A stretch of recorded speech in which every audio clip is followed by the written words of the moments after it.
In this video, we'll prepare the environment for the server-side application. Let's get started. For the environment, we need to install MySQL. To install it on Mac and Linux, we can use Homebrew. It is a package management system that simplifies package installs. We can install it with the command below. After that, we can install the MySQL by running this command.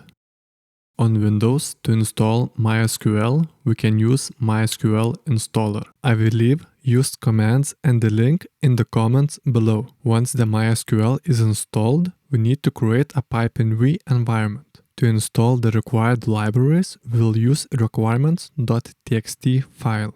It contains used libraries and version numbers. You will need to download this file from the GitHub and place it on your desktop. After that, open the terminal and navigate to the dev folder. Within this folder, create a new folder called server-side. Once created, go to this folder.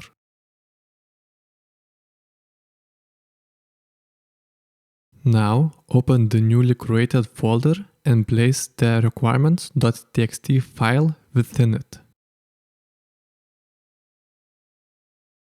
Then we need to run this command to create an environment with Python 3.8.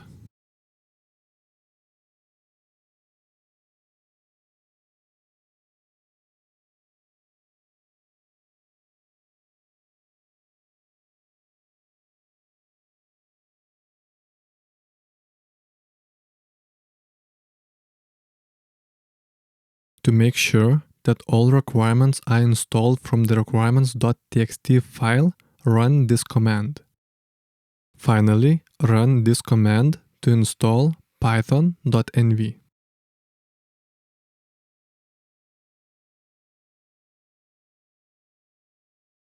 If everything ran successfully, you should see two newly created files, pipfile and pipfile.log. Now we can enable the environment by typing pipenv shell. Once we have the environment enabled, we can check the Django version by typing this command. Now we need to go to the desktop as we will create the server-side application within it. To create a Django project, we need to type Django admin start project and project's name. In our case, I will use VDSS. It means weapon detection server side. Once you run the command, you should see a new folder created with the project's name. Let's move the folder to the other side. Also, I will rename it to server side.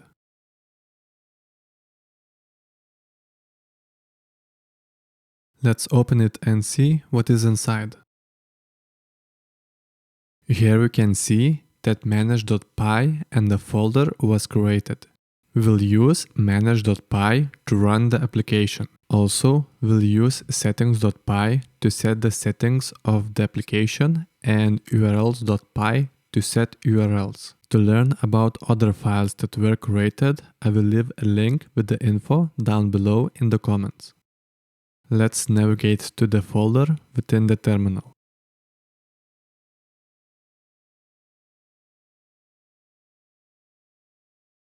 Once we are within the projects folder, we can start the server by running this command. If everything went well, you should see a message similar to this. To open our website, we need to copy the address and put it within the browser.